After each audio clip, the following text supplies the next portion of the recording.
Bendiciones para todos. Hace 8 días Dios nos permite iniciar un tema, sesión número 12, respecto a los hombres y mujeres que son llamados como profetas, no solamente como profetas, como ministros de Dios, pero muchos de ellos carecen de una compasión y carecen de un propósito conforme a lo que Dios quiere hacer. Dentro de ellos se mezclan intereses personales, intereses propios, que llevan a que lo que Dios depositó en ese ministerio, en ese llamado, se vuelva completamente natural, se vuelva completamente carnal, se desvíe del propósito por el cual Dios llamó a ese hombre o a ella mujer. Tomamos como base hace 8 días Números capítulo 22 y dimos algunos aspectos importantes respecto a Balaam. Como Balaam era un profeta destinado para ser profeta, un hombre llamado para ser profeta, un hombre en el cual Dios había depositado dones, había depositado habilidades, había depositado el poder, como lo vimos hace 8 días, el poder en la palabra.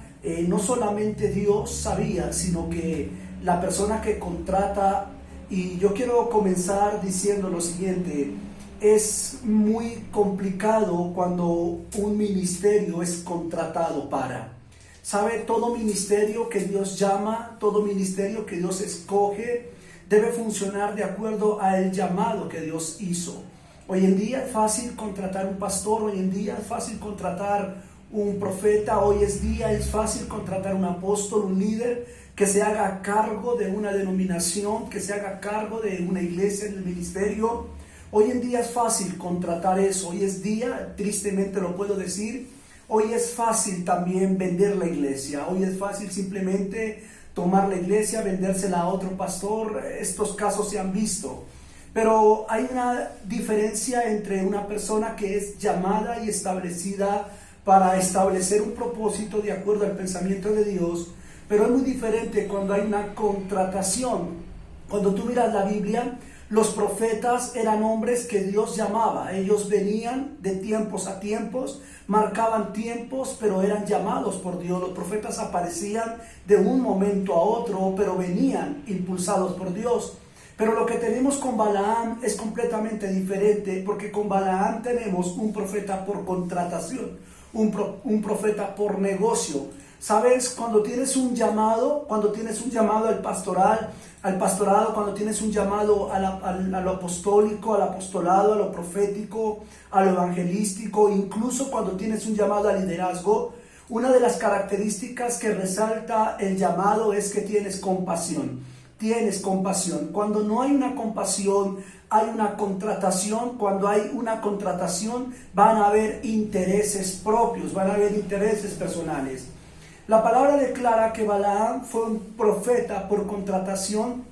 Balaam conocía el poder de la palabra que tenía Balaam. Balaam conocía el poder del decreto que tenía Balaam y por eso le contrata. El problema con Balaam fue que Balaam, como lo vimos hace 8 días, tenía una mezcla entre lo profético, entre lo divino. Balaam tenía la habilidad de que el Espíritu Santo viniese sobre él, de que el Espíritu de Jehová viniese sobre él, lo tomase, profetizase. Pero Balaam también tenía la habilidad desarrollada de practicar la adivinación, de practicar los conjuros, de practicar la parte de lo que es la hechicería, como lo vimos anteriormente en el programa anterior. Ahora, una de las preguntas que surge en este estudio es: ¿cómo es posible que un hombre que tenga esas mezclas, cómo es posible que un hombre que toque lo que es profano, toque lo que es inmundo, pueda por un momento tener al Espíritu de Dios? Y esto puede causar mucha duda en el pueblo de Dios, la iglesia cristiana, cuando no tiene su mentalidad abierta a lo que es el panorama de lo que puede hacer Dios y de lo que puede hacer el Espíritu Santo. En su mente va a limitar a Dios. Déjame poner un ejemplo. ¿Tú conoces la historia de Saúl? Saúl no es profeta, Saúl no era profeta, Saúl es un hombre que Dios escogió. Ni siquiera Saúl fue escogido por Dios, Saúl fue escogido por el pueblo, porque el pueblo pidió un rey. Sin embargo, Dios respalda la petición del pueblo y levanta a Saúl. Saúl es un hombre escogido de la tribu de Benjamín para que gobierne Israel. Pero vamos a ver que cuando Saúl viene a un lugar en busca de las asnas, la palabra dice que Saúl de un momento a otro se halló profetizando entre los profetas. Vino el Espíritu de Dios y lo tocó y él comenzó a profetizar. No era profeta, y eso lo estudiamos en la primera sesión, cuando se es profeta por transferencia o cuando se es profeta simplemente por el ambiente que había en ese lugar. Desde ahí el dicho Saúl entre los profetas, pero no era profeta, simplemente hubo un momento donde el Espíritu descendió sobre Saúl. Ahora todos conocemos que el corazón de Saúl nunca fue un corazón recto. El corazón de Saúl siempre fue un corazón que quiso hacer el mal. Un día está profetizando y al otro día está buscando una adivina y consultando al muerto Samuel. Un día está profetizando, pero al otro día está en contra de lo que Dios ha establecido. Un día está Saúl profetizando, pero al otro día Saúl está reservando lo mejor del botín de los amalecitas. Es decir, Saúl tenía un corazón perverso, Saúl tenía un corazón malo, un corazón desviado a Dios. Desde el principio fue así. Pero sin embargo eso no limitó a que el Espíritu Santo viniera en tiempos a la vida de Saúl y Saúl profetizara. Y muchos dicen, ¿pero por qué es posible? Hay algo importante que tú tienes que entender y de eso nos da luz el apóstol Pablo en el libro de los Corintios, en el capítulo 12. El apóstol Pablo dice que el Espíritu Santo entrega dones. Él entrega dones y a cada uno los reparte como él quiere. Es imposible tratar de pensar que Satanás entrega dones. Yo he escuchado personas que dicen, Satanás también hace milagros. ¿Sabe una cosa? Bíblicamente no se comprueba que Satanás haga milagros.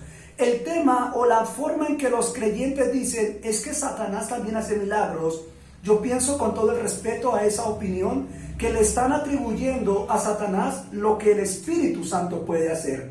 El Espíritu Santo es el único que puede hacer milagros. De hecho, los milagros bíblicamente es un don que da el Espíritu Santo. Atribuir milagros a Satanás fuera como atribuir la capacidad a Satanás de entregar dones, como lo hace el Espíritu Santo. Dentro de Corintios capítulo 12, uno de los dones dice que el don para hacer milagros. El Espíritu Santo lo reparte, dice que a cada uno le reparte dones. Ahora bien, todo ser humano nace con un don. El problema con los hechiceros, el problema con los brujos, con los adivinos, con los santeros, con los paleros, el problema con ellos que se desvían es porque aunque ellos nacen con un don para ser usado en los caminos de Dios, ellos toman su don y lo llevan por una línea incorrecta. Un adivino se vuelve adivino teniendo, y escúchenme por favor lo que le voy a decir, un adivino se vuelve adivino teniendo un don de Dios. Nace con los dones de Dios, porque todos nacemos con los dones de Dios. Pero estos hombres o mujeres toman el camino incorrecto, toman el camino del ocultismo, desarrollan su don desde el ocultismo, le atribuyen esa habilidad a un don que un ser les entregó o que la luz les entregó, etc. Y toman lo que se supone podría llegar a ser un gran don dado por Dios y lo tuercen completamente y lo involucran ya en el mundo de las tinieblas. Empiezan a practicar los brujos, los libros de brujería, de hechicería, empiezan a estudiar todo ese tipo de cosas y ahí entonces tenemos lo que pudo haber sido un hombre o una mujer con grandes dones de Dios. Ahora tenemos un adivino, un brujo, un santero, porque desarrolló su habilidad dentro del campo de lo perverso. Satanás torció esa mente y los llevó por ese camino y entonces nace todo lo que tiene que ver con lo oculto, con lo misterioso allí. Ahora bien, Balaam nace con ese don, pero Balaam también tenía la habilidad y educa su don en la adivinación por causa de la cultura paternal, de la cultura familiar que él trae. Por eso es que tú lees en Números capítulo 22, cómo Balaam, capítulo 22 y 23, cómo Balaam siendo profeta, porque por favor es importante que entienda los términos de la Biblia. A Balaam no se le conoce como adivino, ni como brujo, ni como santero. A Balaam se le conoce como un profeta que tenía la habilidad para bendecir o un profeta que tenía la habilidad para maldecir. Un hombre destinado por Dios para cosas grandes, pero en el capítulo 24, los versos 1 y 2, el capítulo 22 y 23, vemos que Balaam mezcla ese don con la adivinación, usa ese don para beneficios financieros, usa ese don para una contratación, pero en el capítulo 24, versos 1 y 2, es cuando leemos que Jehová se le apareció a Balaam y que Jehová, el Espíritu del Señor, vino sobre él y le habló para que en este momento Balaam hiciese lo que el Espíritu Santo quisiera hacer. Esto nos enseña un principio. Aquí no es importante el brujo, aquí no es importante el adivino, aquí no es importante el ser humano.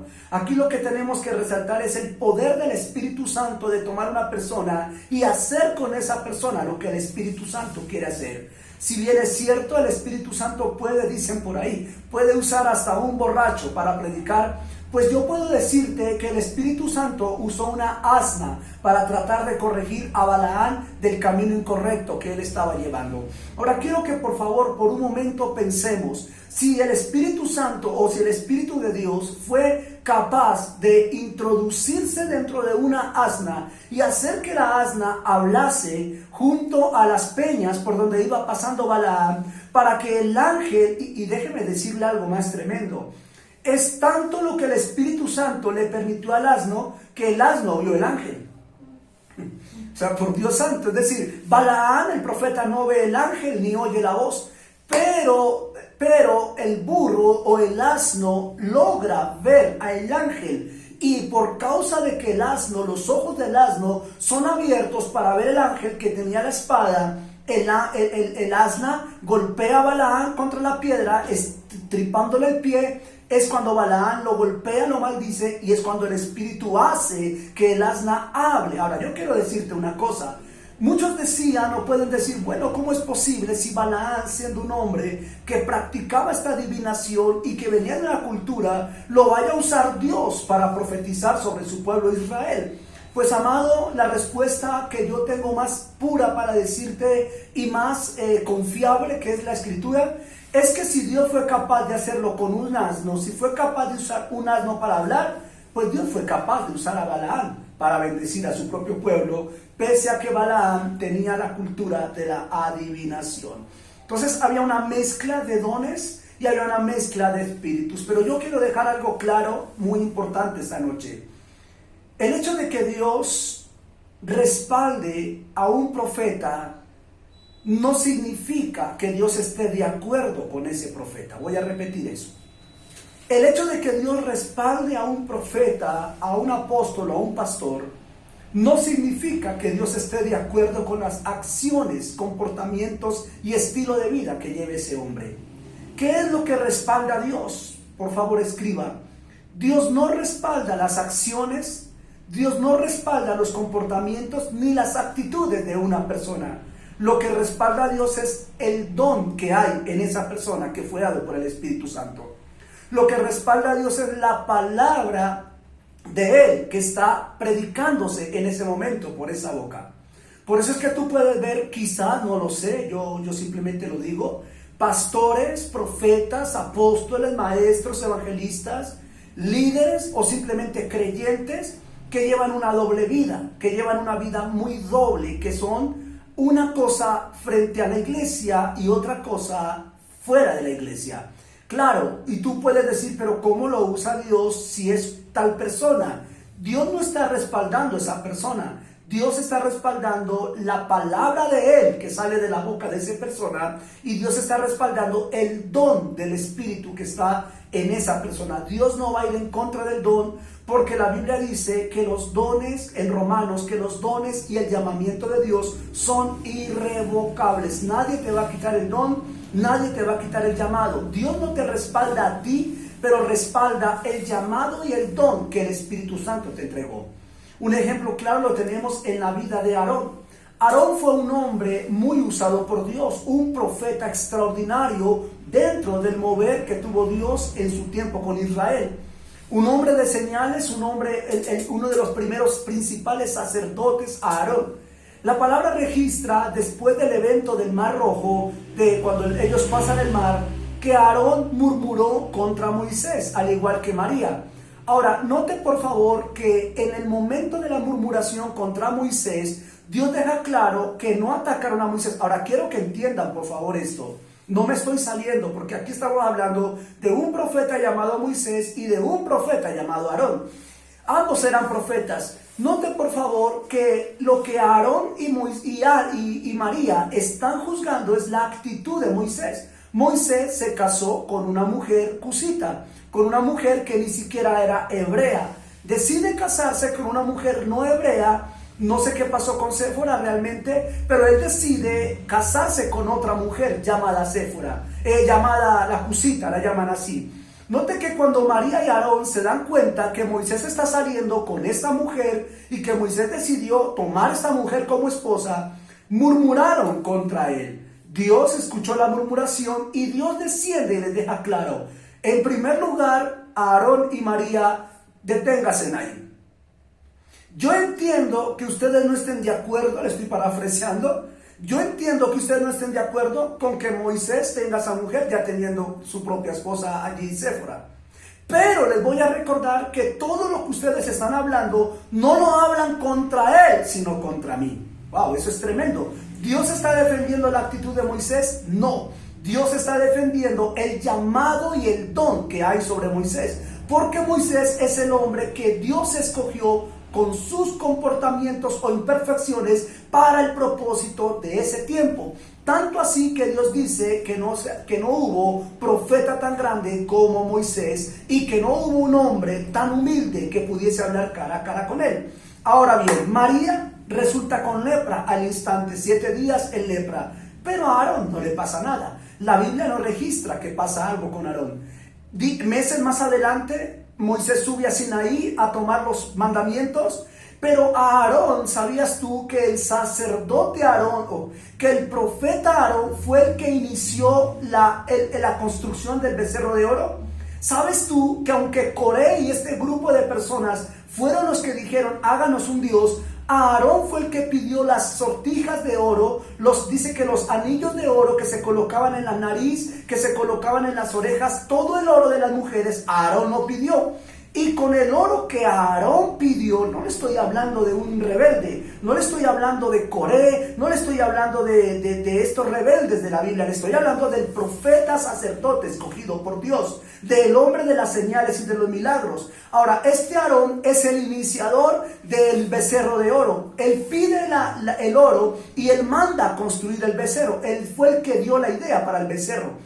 Pero la Biblia dice que aquella noche se regocijaron. La palabra original hebrea traduce, y perdónenme lo que voy a decir, búsquelo en el texto original y se dará cuenta que no exagero. La palabra original dice que ellos tuvieron perversiones toda la noche, lo que se conociera hoy como orgías, delante de ese Dios. Muy bien, Dios le dice a Moisés, Moisés desciende porque el pueblo se ha pervertido. Moisés desciende, mueren los rebeldes, la tierra se traga a unos, Moisés derrite el becerro, lo vuelve líquido y se lo da a beber, los mata de esa manera, pero a Aarón no le pasa nada. Entonces podemos decir que porque no le pasó nada, entonces Dios estaba de acuerdo, que porque no le pasó nada, entonces Dios estaba aprobando. Entonces hagamos con nuestra vida lo que querramos, porque a Dios me respalda. Y ojo con esto, ministros, porque hay ministros y hay líderes que hacen muchas cosas que no son de acuerdo a la voluntad de Dios. Tienen comportamientos y actitudes que no van de acuerdo a la voluntad de Dios. Y como no hay un juicio, y como no viene un castigo, y como las cosas parece que no cambian, ellos asumen que Dios está respaldando esto. Llega un día en que Dios dice, Moisés, sube con Aarón. Quiero que suban con Aarón al monte. Aarón sube relajado al monte, Moisés sube tranquilo al monte, y en el monte Dios le dice a Moisés, quítale el vestido sacerdotal a Aarón. Cuando Moisés le quita el vestido sacerdotal a Aarón, lea por favor, lea lo que Dios le dijo a Aarón. Dios le cantó la tabla a Aarón de lo que había sucedido por juzgar a Moisés y por el ídolo de oro. Cuando Aarón ya no tenía el vestido sacerdotal, Dios lo mató. Tremendo, Dios lo mató. Entonces, ¿por qué lo respaldó? Porque él tenía un llamado representado en ese vestido, porque Dios necesitaba que todo el propósito que había puesto en Aarón se cumpliese hasta ese día. Cuando Dios dijo, llegó día de arreglar cuentas, mi querido profeta Aarón, lo mató. Le quitó Dios el vestido que lo representaba como sacerdote delante de él. Mira tan tremendo esto, Lisset, y a los que nos escuchan. Dios le quitó el vestido para poderlo matar. Porque Dios respeta lo que le entrega a un hombre o a una mujer de Dios. Dios nunca atacará lo que te entrega a ti. Sí atacará tu comportamiento, pero el día en que Dios quiera, ojo a esto, reemplazarte a ti, quizás las consecuencias van a ser fuertes. A partir de ahí, el hijo de Aarón toma el sacerdocio. Fue lo que pasó con Balaán. Entonces la respuesta que dejamos hace 8 días, la pregunta, pero ¿cómo un hombre siendo adivino es usado por el Espíritu de Dios? Ahí traté de darle bíblicamente los resultados. Ahora bien, a Balaán es enviado por Dios para decir lo que Dios necesitaba sobre Israel. Déjeme ponérselo de esta medida. El por qué Dios permitió que Balaán mezclara adivinación, que Balaán intentara en 3 ocasiones maldecir a Israel, era porque ese era el profeta que había en ese tiempo, y ese era el hombre, aunque tú no lo creas o no lo logres entender, ese era el hombre que tenía el poder de la palabra para bendecir o para maldecir. Y Dios, que es un Dios que sabe que hay poder en la palabra, pasó como que se hizo el que no ve con Balaán, como que yo no estoy viendo lo que él está haciendo malo, porque lo necesito mientras me bendice a mi pueblo. En otras palabras, Dios permitió que Balaán se levantara para profetizar la victoria de Israel. Después de que Balaán profetizó la victoria de Israel, déjame decirte lo que pasó con Balaán. En Números capítulo 22 dice así, verso 21, así Balaán se levantó por la mañana y enalbardó su asna y fue con los príncipes de Moab. Y la ira de Dios se encendió porque él iba y el ángel de Jehová se puso en el camino, lo que le acabé de resumir en otras palabras. Todo ese pasaje de Números 22, del verso 21 en adelante hasta el verso 35, habla de lo que Dios hizo a través de Balaán. Balaán bendice a Israel. Balaán suelta la palabra profética que Dios quería que ese profeta soltara. Balaán desató la palabra de vida sobre Israel. Pero después de eso sucede algo. Dios comienza a tomar cuenta del carácter de los intereses de Balaán. Y yo quiero que por favor me presten atención. Dios llegará el día en que Dios tomará cuentas del carácter de los profetas, del carácter de los apóstoles, de los pastores, de los maestros, de los evangelistas, de los líderes, de los adoradores, de los salmistas, de los danzores y de la iglesia en general. Llegará el día en que Dios medirá ese carácter de acuerdo a los intereses, y entonces el juicio comenzará a venir sobre aquellos que no tienen un corazón compasivo. 5 cosas sucedieron rápidamente con Balaán. 6 cosas ocurrieron con Balaán después de que Dios usó lo que necesitaba de Balaán. Número uno, Balaán